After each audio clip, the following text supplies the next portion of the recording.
What's good, YouTube? It's your main man, AV the Hero, back again with another video. And in today's video, we're talking the matchup versus James Wiseman and your boy LaMelo Ball. Hornets versus Golden State Warriors meeting for the first time this season.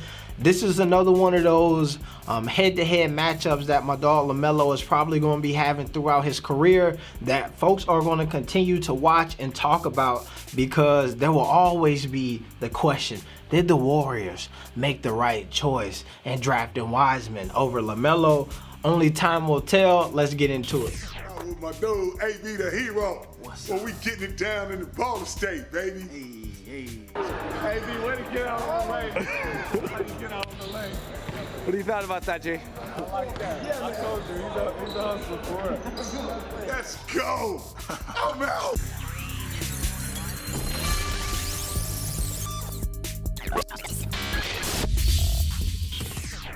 All right. So, like I mentioned, we talking James Wiseman versus LaMelo Ball. We have talked Cole Anthony LaMelo. We talked Anthony Edwards versus LaMelo. And to me, this is the one that is definitely going to be the continuous conversation, right? So these two guys have been linked in ways that I found like are a bit similar, right? Because when you talk about LaMelo, obviously non-traditional path. James Wiseman, in a way that he didn't necessarily choose on his own, kind of also had to take that non-traditional path. Played 3 games in college before it was being shut down. So a lot of what people went off of, to me, should have been labeled as a mystery, kind of the same way that they did LaMelo, who actually played in high school and played maybe 12 games over in Australia, and folks were acting like they didn't know how to judge it or whatnot. But obviously, when the draft hit, James Wiseman went number 2 to Golden State. Despite the fact that on draft night, Klay Thompson was listed as out for the season, you thought that they would need some more firepower in that backcourt. Decided to go with the big man. LaMelo ended up number 3 with Charlotte. Has actually ended up being pretty dope. But let's get into this, man, because we got a really good game coming up this weekend. Let's go. And I appreciate y'all subbing to the channel, hit that notification bell. I say this all the time, man. The channel has been growing. As y'all can see, we almost at that coveted 10,000 subs mark. I appreciate y'all for hitting that sub button and helping your boy get there. Let's get into the thing. Now, some important things to note here. Your boy James Wiseman is currently out. He's been out the last 9 games, right? But reports are saying that he will potentially be back during this next road trip that the Warriors are on, right? And within this road trip, they play Orlando tomorrow, and they play the Hornets in Charlotte on Saturday night.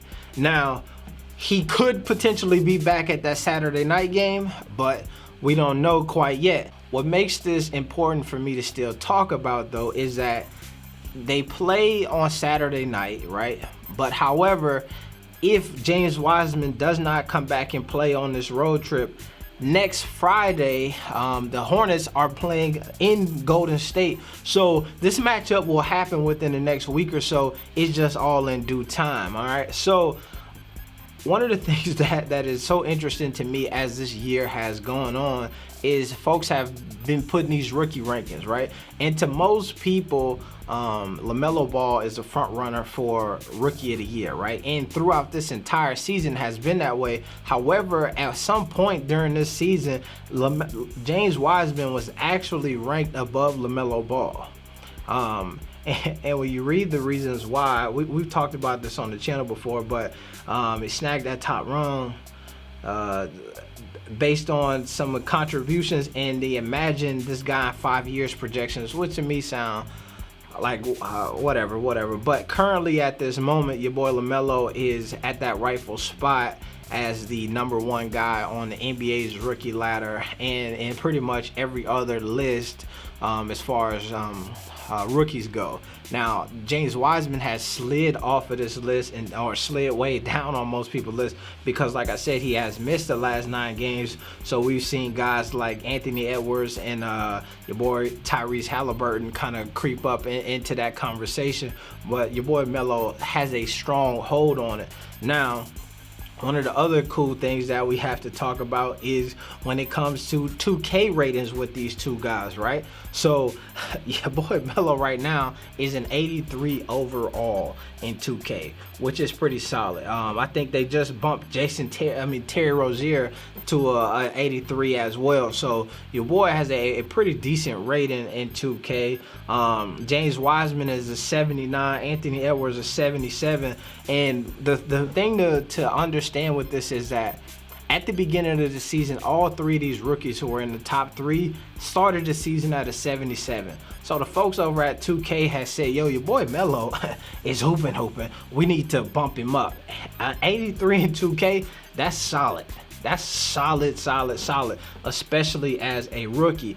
Now, the thing that has been part of this conversation and will be part of this conversation for a long time is, did the Warriors make the wrong choice, right? Obviously, I talked about earlier, Klay Thompson went down, and it's evident right now that the Warriors need some type of firepower in that backcourt, right?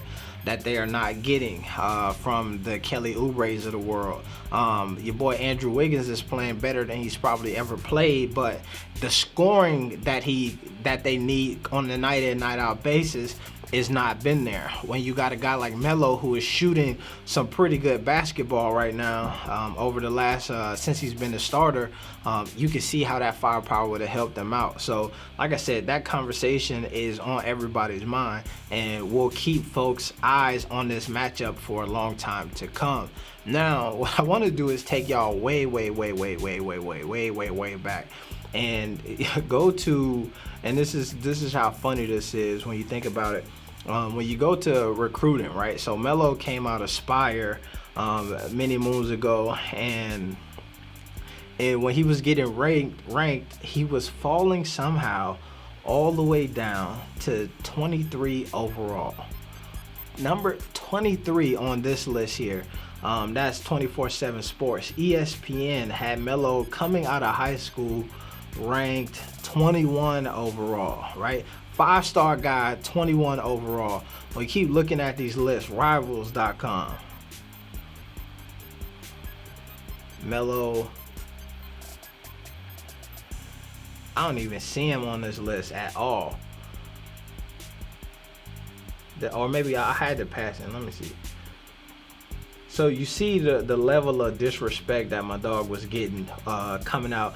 The Anthony Edwards of the world, the Cole Anthonys, Vernon Carey's, RJ Hamptons, Nico Mannion, all of these guys ranked above LaMelo, who on this list not even showing up. So you see that. So it's so interesting now for me to look at this upcoming matchup through the eyes of Melo right now is a higher 2K rating. I actually got drafted number 3 overall, and there is a conversation between like this guy James Wiseman, who on these lists is either number 1 or number 2. Like, you know, where does, in comparison to a guy who didn't even make a lot of these lists based on some of the criteria that they were trying to hold him to at that thing. And also, and this is the final piece that I want to talk about, just recently your boy Steph Curry came out and said, yo, LaMelo has impressed me. He's playing, and he's surprising a lot of people what's going on. So even if James Wiseman does not play, we know that there's been chirping a long time from LeVar going at with that. It has involved Steph Curry when it came back to Lonzo at UCLA, and him saying like if you took Curry and put him on UCLA, they would be not as good, and if you took Lonzo and put him on the Warriors, they'd be as good if not better. Just recently he talked about whether or not Melo could beat Curry in a one-on-one type of situation. So it's been a lot of conversation. So I'm telling you, this is one to tune in for. We will be you know what I'm saying, halftime show, post-game recap, and all of that stuff on this channel, and really covering that pretty in-depth over the next today and tomorrow. Expect to see more content about this from your boy, but we're gonna get out of here. It's your main man, AB the Hero. I'm out. No, not peace. +1, triple B's. We out.